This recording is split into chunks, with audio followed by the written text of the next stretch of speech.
good, everybody? What that says, Flight Man, back again with another video, man. We got WandaVision episode 7, Easter eggs, man. So, hey, better right to it, man.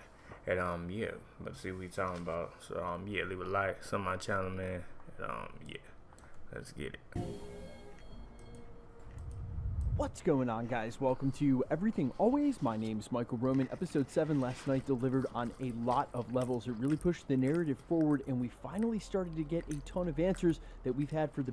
Yep, we finally know Agnes is the witch, and the black girl got the powers better part and shit. Of a month. Spoiler warning, if you haven't seen the episode already, we're going to break down the entirety of episode 7, all of the Easter eggs and things you missed, the character reveals, and of course, what's going on with the ending, and even touch on the post-credit scene. We're going to break everything down, but first, if you could grab the subscribe button. We're still giving away a PlayStation 5 at 800,000 subscribers, as well as Disney Plus subscriptions while the shows are live this year on Disney Plus, and we'll announce some new winners for those subscriptions at the end of this video. If you want to be entered to win, all you have to do, hit the subscribe button, then leave a comment down below, and if you want, stick around to the end of the video. We'll get into all the giveaway stuff again there. So the name of this episode officially was Breaking the Fourth Wall, referring to when an actor inside a show will turn and address the audience directly, Deadpool style, and that's exactly what Wanda did in the beginning of the episode with the two huge reveals that she gave in to her fear and anger, which incidentally may be the cause of this hex in the first place, and as she says... Yeah, she was angry as fuck when she saw Vision dead and shit. She was like, oh hell no, all hell break loose. Expanded the borders of her false reality. We then see Wiccan and Speed still dressed respectively in the colors that would represent their official outfits in the Marvel Universe. Watch their control pads change from Xbox to Atari to Uno. They run upstairs to tell their mom something's wrong. Now you can see the red hexagon present on this blanket. That's definitely on purpose. And Wiccan tries to tell his mom that, quote, his head feels weird, he doesn't like it, it's noisy. He's just tapped into his telepathy powers at the end of episode 6, and of course, in the trope of being a telepath, can't silence all the voices in his head. They then remind you quickly his brother has superpowers as well. When Wiccan jokes, you always get there first, he's the one that's super fast. Then Wanda explains to the audience that she's going to punish herself by taking a day for herself. And while there may be some frustration here with Wanda's lack of responsibility, the fact that she just expanded the hex but doesn't want to do anything about it, the fact that her magic seems to be breaking down, there's an explainer here. I want some adventure in the bedroom. When it comes to being in a relationship, the same reason when she comes to the bottom of the stairs and the kids are fighting, she doesn't even notice or acknowledge them at all. In fact, she looks right past them, turns and heads to the like kitchen, they just and anybody. their face explains that they're actually shocked that that happened. I think this is a super poignant moment in the entire series, not just for this scene, but in setting up the fact and what's revealed later in the episode that Wanda is perhaps really not the only magical person in town, as Agnes puts it, that her judgment has been at least a little bit influenced in... And I kind of figured Agnes, she was acting strange the whole time, but clouded this entire time, and we see this play out throughout the episode now that it's been revealed in this scene. The fact that she doesn't even notice or acknowledge her kids is a clue in that she's definitely not in full control, and we see that play out in the kitchen as we watch modern day almond milk turn into an older milk carton, then eventually bottled milk you'd either get delivered from a milkman or straight from the farm. Quick side note, we know that Jimmy Woo had a missing persons case I saw that was too, assigned to Monica, and we see like, missing on the back of this milk carton, but I don't think there's a relation there. That's a young kid, and I'm pretty certain that's just to sort of show you that this milk carton is older and put it in a place and time, much in the way that the control pads in the scene earlier go from modern times to a little bit older in an Xbox One to even older than that in Atari, and then eventually a card game that predates gaming consoles altogether. This milk goes from modern times all the way back to bottled milk.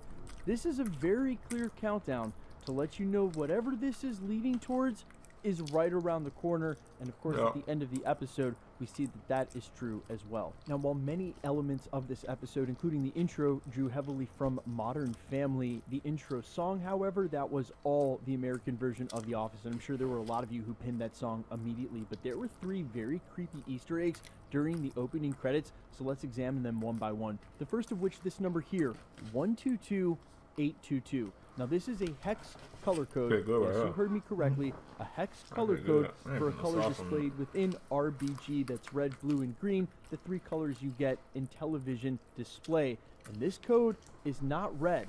It is actually this shade of green. Now where you would expect the hex color code to be red because the SO has done so much for me. Our skin is a critical part of like how we see it here in this next scene. Why would it be green? Well, green, the most common color of the villain Nightmare, who's heavily suspected to be behind all this. And I thought it very interesting they threw this color code in there. It must mean something, the obvious connection to this villain. The second of which is, I know what you're doing, Wanda, here on this note. Now, at first, I thought this was magnets on a refrigerator. Maybe Vision had written this. But this is what you get in an anonymous letter when you want to mask your handwriting so that no one can even analyze that. This is a voice that doesn't want to be known speaking to Wanda. And perhaps it's the reveal that's still yet to come in the rest of the series. Yeah, because it was saying Wanda and then it said WandaVision. It's like... Last Easter egg was the heart that was drawn around the 10th the on first this episode. calendar, right towards the end of the credits. This is a callback to the first episode. The last time we saw a heart on a calendar on the 23rd of August meant to imply that Mr. Hart was coming for dinner. Now, unless this means the same thing, which would be hard for me to believe, considering... Oh, and her name is Agnes Hart. So they gave us clues since the first week. And people were saying it was Agnes Hart, but people were like, I don't know, it was the whole time. So if y'all say Agnes Hart, it was right. Important detail that SWORD would be launching their own assault on the Hex Yep, later they that gonna day. their own Considering nuclear. we didn't see that during episode 7, they may be arriving at the same time that Vision is arriving to the predicament that we saw at the end of the episode. All this playing out at once, you have to imagine, is going to lead us directly to that scene we saw from one of the earlier trailers where Wanda and Vision tell each other, this is our home, let's fight for it. You'll have SWORD trying to come in at the same time that Agnes is trying to take control of Wanda. A lot's going to be going on, and I don't expect any sort of denouement by episode 9. I think this is going to just continue to ramp and probably leave us on an enormous cliffhanger going into Spider-Man 3. Now, in the next scene where Vision sort of undoes Darcy's memory, she gets to tell him about what happened, there is an amazing Easter egg, one that actually made me do a double take because of how on the nose it was. There's another very famous blue and gold belt in the Marvel Universe, worn by a character that has ties to groups like the Dark Avengers and the New Avengers, and storyline ties to Secret Invasion titles we know are coming in the MCU. None other than the character of Sentry. And I know there were a ton of hardcore comic heads last night, but when they saw this... See, I don't read comments, so I ain't even know.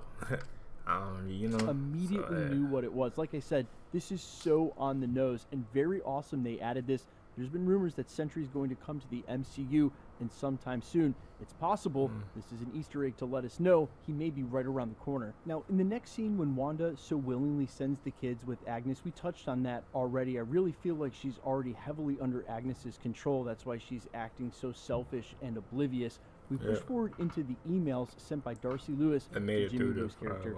Hey Jimmy, I made it through the firewall. There are dozens of R&D reports on all the same project codenamed Cataract. I found schematics of Vision's body. Hayward wasn't decommissioning Vision. He was trying to bring him back online. He was using SWORD resources to do it. Over and over, but nothing worked until Wanda stole Vision's body. This is a decoy communique he sent to Vision's office. Darcy. Wait, hold up. Nothing worked until Wanda resurrected him. Of course, at least in some part, we know Hayward has something to do with this. We've known it the entire lives that if anybody could bring Vision back, it was Wanda, and that's probably his at least part in this. Maybe he didn't know exactly what he was dealing with and didn't expect things to get this out of control, but the fact that he was withholding information and as early as he was in the series definitely implicates that he's involved, and now that's all coming to light. Now, in the next scene, we see Wanda losing control, and it's also important to note when Vision finds out that he died twice and Wanda actually killed him one of those times, but it was to save the universe, he really takes it all in stride. But this key scene here, where someone labeled as the interviewer, and I made sure to turn the closed caption on to make sure we didn't know who this was asking, says, do you think this is what you deserved? Yeah, I heard that. I was like, previous recaps. It's a very fine line between the sympathy and empathy you should feel for Wanda, all the pain she's gone through. Vision even talked about the fact that for her, she was snapped and then unsnapped. She hasn't processed any of this grief yet. It's just been a series of a couple of weeks, but for him, it's been such a long time ago. There's a lot going on with her, and to say that she deserves this isn't quite fair. She said we had a really tough go of it, except she did create an alternate reality. She doesn't really want to take responsibility for it. Again, a very fine line for what's going on, and I really like that they had the interviewer ask this question outright, because as an audience member or one of us watching the show, this is a question that we're supposed to ponder. We have got to talk about this antidepressant commercial for Nexus, because the Nexus in Marvel is a huge reference. Quote, the Nexus is a cross-dimensional gateway which provides a pathway to any and all possible realities. This includes realities between realities. It is unknown whether it is created by some being or just one place in the entire multiverse where all the realities naturally intersect. Now, we saw a little bit of this back in Thor Dark World. They sort of referenced the convergence as a time and place where multiple worlds converged. But this is something completely different, and a lot of us have wondered if the Hex itself was meant to be an interdimensional doorway. If this Nexus Easter egg for this antidepressant commercial is meant to imply that this is the Nexus, it could be what we're seeing in the end of the episode, or what the main antagonist needed in the first place was someone like Scarlet Witch, who's been referred to in the Marvel Universe as a Nexus being. They needed her chaos magic in order to make this Nexus possible, a gateway to whomever they need to cross over. Do I need to fill the blanks in for you guys? Probably not. Now, finally, Maria tries to break the barrier after the attempt. The thing that she built didn't work, and we get a ton of callbacks in the way of dialogue. You hear Maria, her mother, say, "No, I can't leave Monica." Then you hear a young Monica, which is her, replying, "Mommy, it's okay. I can stay with Grandma and Pop-Pop." And now we're starting to piece together what might have happened. There was some sort of mission that Maria, her mother, was very hesitant to go on, and young Monica was... Oh my gosh, it's so cute! What's really cool? Encouraging her to do it. Could it have been something to do with Captain Marvel going into a deep space mission with her, and something happened, that's how she got cancer? You didn't hear Maria chuckling, "There's no way I'm going, it's way too dangerous." You then hear a young Monica say, "Mom, maybe I could fly up and meet you halfway." We then hear Nick Fury's voice, "Only if you learn how to glow like your Aunt Carol," which is ironic because in this very moment, she's learning how to glow like her Aunt Carol. We then get a random piece of dialogue. We're not sure who this is directed at. Maria says, "You were the most powerful person I knew." She may have been talking to her daughter, Monica. And then what's interesting is the last piece of dialogue is Carol Danvers herself saying that when she was handing out kids, she got the toughest one. No matter how she feels about Captain Marvel, she still has a lot of love in her heart, because it's her encouraging words that she hears last that forces her to power through the barrier of the Hex. And when she does, she has officially become Photon. Now, there were a lot of Marvel fans, me included, who knew this was coming once we knew Monica. Yeah, I kind of feel it's going to come out. Somebody saying she's going to have powers. I ain't no when, though, but hey, it was coming, though. It was coming, though. Rambeau was on the show. But real quick, let's go over her power set as a superhero, because they haven't quite defined them yet in the MCU. She has energy absorption, generation, and manipulation. Basically, that's open-ended, but she can blast stuff. She also has the ability to travel at speeds up to the speed of light while in her energy form. That's why she walked fast. I'm like, damn, she walked fast to her to Wanda's house. Well, she got that speed, though. Noted by her eyes turning blue and then unblue. Convert her body into any form of energy within the electromagnetic spectrum and travel in energy through the vacuum of space. She also has intangibility. So she has a ton of power sets now that sort of make her one of the higher powered individuals in the MCU, and put her right alongside Captain Marvel. Like I said, the irony of Nick Fury telling her to learn how to glow like your Aunt Carol, well, that's exactly what she did. Now, immediately she goes to confront Wanda, and Wanda lights her up. There's something happening in the scene. It's establishing her as a character. She is still trying to just help Wanda, even though she lights her up and activates her powers. In that moment when she came through the barrier of the Hex, she was working through some of her trauma and her memories. That's why she says, "I don't think I want to run from that anymore. It's part of my truth." She almost reaches through to Wanda, but who shows up other than Agnes to sort of take Wanda away? This is what I meant by shows up through the episode. she has a haze over Wanda. She's able to distract Wanda and make her every forget time. in those moments that are most poignant. Back in the episode when Vision said, "This isn't right," and then all of a sudden we find out that Agnes sent Pietro in as a distraction. Every time someone's been trying to reach her and get to the core of who Wanda is as a good person, Agatha is there to sort of cloud the waters, and that is what I think has been going on this whole time. Like I said earlier during this video, when she seems sort of aloof, she doesn't even recognize her kids. It's because Agnes is definitely pulling the strings and distracting her in a way so that she can get her own motives done. Speaking of which, as she makes it into Agnes's house, she looks down and sees the peanut butter and jellies the kids show on TV, and then a cicada over on the curtain, and is all of a sudden reminded of the kids that she's been oblivious to this entire time. Now that cicada is extremely important because the symbolism that goes along with them is extremely hard to deny. The cicadas for many represent personal change, renewal, rebirth, and transformation. A lot of people use cicadas to symbolize their own personal transformation in art, song, poetry, even in tattoo. The cicada inherently symbolizes what they were, a nymph, a youngling, and then Raid is a free-to-play action RPG for both PC and mobile. And all the glory of what they've become in their adult forms.